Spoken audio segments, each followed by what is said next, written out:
Good morning students आणि parents. Me Chakote sir, abacus speed math and memory trainer. आज आपण brain development आणि memory वर्कशॉपसाठी इथे जमा झालो आहोत. सुरुवात करूया ब्रेन डेव्हलपमेंट अँड मेमरी वर्कशॉपसाठी. तर हे वर्कशॉप आपण 4 टॉपिकमध्ये घेणार आहोत. पहिला टॉपिक म्हणजे इंट्रोडक्शन. हे वर्कशॉप नेमकं काय आहे आणि कशासाठी.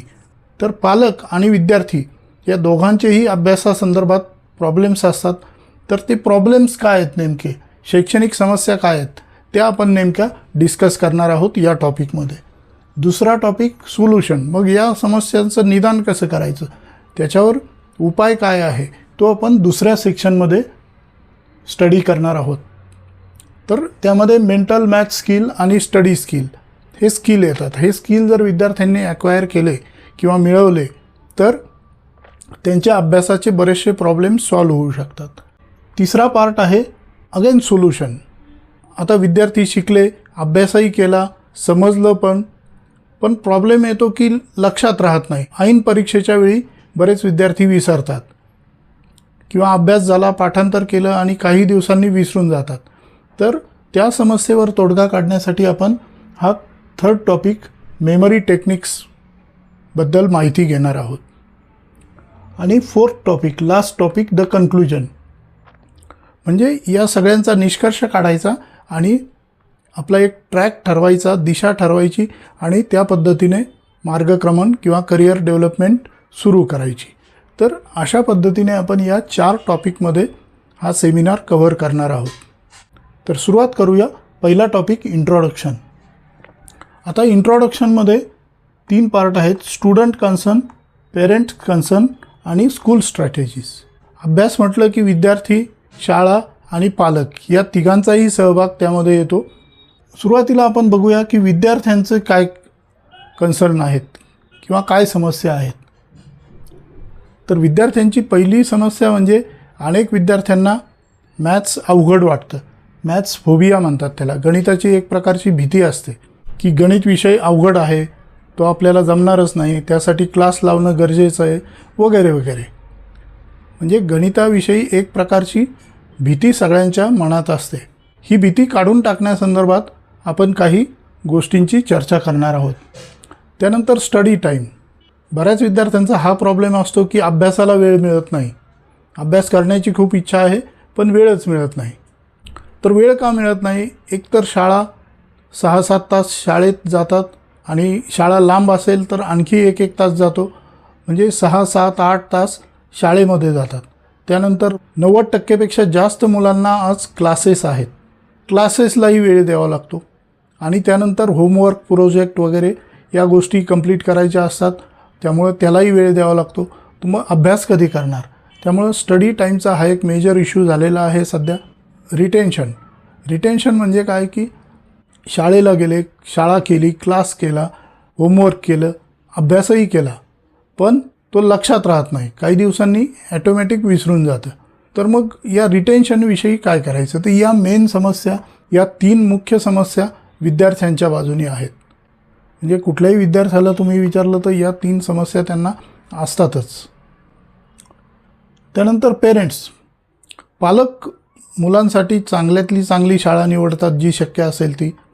त्यांना वह्या, पुस्तकं, गाईड हवं ते घेऊन देतात, शिवाय क्लासही लावतात. एवढं करूनही मुलांचा अभ्यास होत नाही किंवा बरीचशी मुलं टॉप रँक मिळवत नाहीत. त्यामुळं पालकही चिंतेत असतात की पुढं यांचं कसं होणार. आता पालकांची मेन अडचण असते मोबाईल ॲडिक्शन. मुलं मोबाईल सोडतच नाहीत. हा एक पालकांचा मुख्य कन्सर्न असतो. कुठल्याही पालकाला आज विचारलं तर हा प्रॉब्लेम ते 100% सांगतात. त्यानंतर दुसरं गोष्ट म्हणजे नो स्टडी याचा अर्थ काय की मुलं अभ्यासच करत नाहीत. हे जवळपास प्रत्येक पालक सांगतात. मुलगा मुलगी हुशार आहे पण अभ्यासच करत नाही हो. तर अशा प्रकारचं उत्तर अनेक पालकांकडून येतं. तर पालक या दृष्टीनेही चिंतेत असतात की मुलं अभ्यास करत नाही, अभ्यास कसा त्यांना करायला लावावा. आणि तिसरं school and class fees.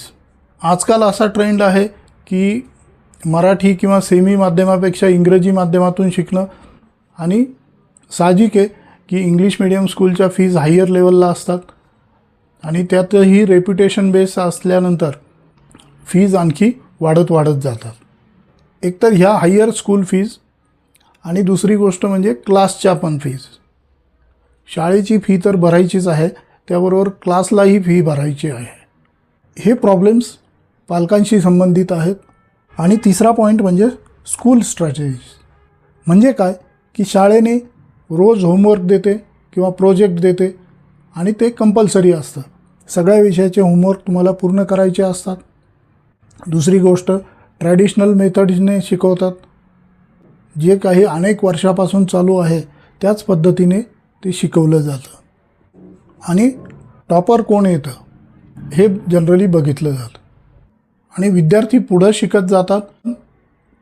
Brain डेव्हलपमेंटच्या बाबतीत त्यांना काही शिकवलं जात नाही. बहुतेक मुलं पाठांतर करतात, परीक्षेत मार्क मिळवतात, काहीजण टॉपरही होतात, परंतु ब्रेन डेव्हलपमेंट होत नाही. म्हणजे पाठांतर केलेलं काही दिवसांनी विसरून जातात. फॉर एक्झाम्पल, तुमच्या घरातल्या एखाद्या मुलाला जो 5वी 6वी 7वीला असेल, समजा 7वीचा विद्यार्थी आहे, तुम्ही त्याला 5वीची एखादी कविता आठवते का विचारून बघा.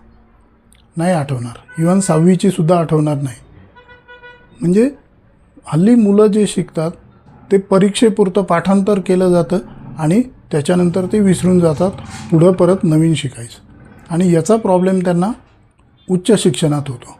म्हणजे एखादा विद्यार्थी जर इंजिनिअरिंगला गेला, सेकंड इयरला गेलं की तो फर्स्ट इयरचं विसरणार, थर्डला गेला की सेकंडचं विसरणार, फोर्थला गेला की थर्डचंही विसरणार.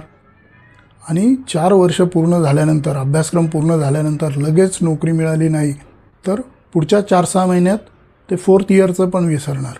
आणि मग अशा मुलांचा जॉबचा प्रॉब्लेम होतो. हे सगळे कन्सर्न आहेत किंवा ह्या समस्या आहेत. आणि याच्यातून मार्ग कसा काढायचा, यावर सोल्युशन काय, ते आपण नेक्स्ट टॉपिकमध्ये सोल्युशनमध्ये बघणार आहोत. तर या ठिकाणी आपण थांबूया. पुन्हा भेटूया नेक्स्ट पार्टमध्ये. तोपर्यंत keep learning, take care and good bye.